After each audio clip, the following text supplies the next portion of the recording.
What up? Dr. Kristen.Guillory here with your public speaking tip of the day. Get it, public speaking tip of the day. I have been speaking for over 15 years. I've spoken over 1,000 times to over 100,000 people, Fortune 500 companies, universities, school districts, nonprofits, churches, and more. I have been a speaker coach for a couple of years. I have coached over 1,000 people in over 7 countries to walk in the freedom of who they are and the freedom to charge and monetize their messages if they would like. And of course, I teach framing and a whole bunch of other good stuff. So one question that I have heard from some of my clients and I get from time to time from other people is around payment, around their speaker fee. And here's the question I get. What if they won't pay me? What if nobody's going to pay me? My response to that is, then they won't. Did y'all catch that? If your question is, what if no one's going to pay me? Then they won't.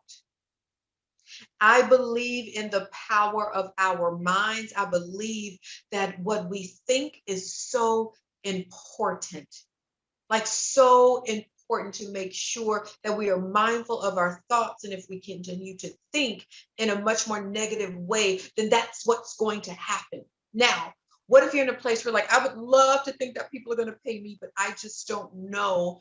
I want you to continue to do the work. Here's a couple of things that you can do if you are in that space. If you are pursuing your goal of being a speaker or launching a business or writing a book and so many different things, and part of you is thinking, but what if nobody's going to pay me? What if no one's going to be interested?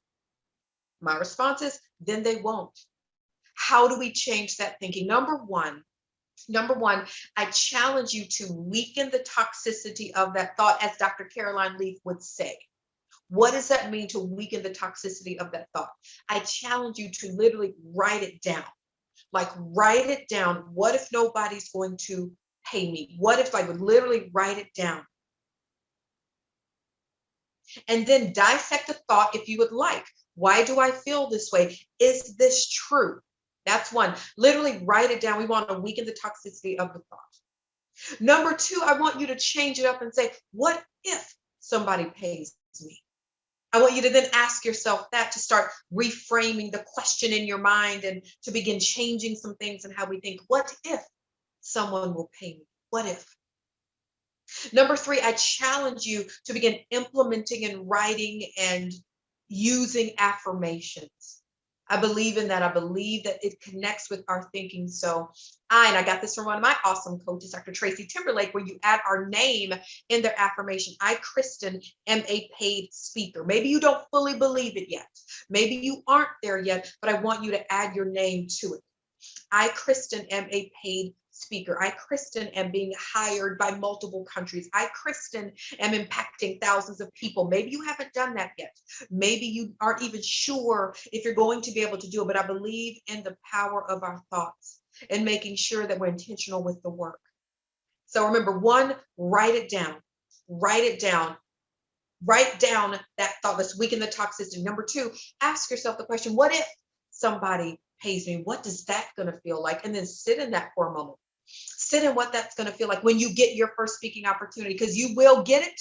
And if you've already gotten your first one, you're going to get your 20th one and 30th one. You're going to get it. What is that going to feel like? Get into that space. Get into that space of feeling like, ooh, it's going to feel amazing. I'm going to feel so excited, so honored. And number three, I encourage you to implement affirmations and add your name to the affirmations, because as I said in the beginning, if you say, what if nobody's going to pay me to speak? Then they won't. Let's change our mindset, because your voice is needed.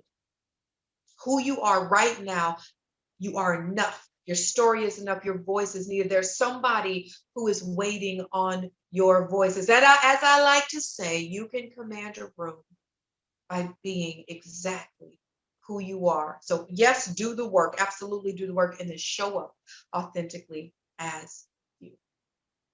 Deuces.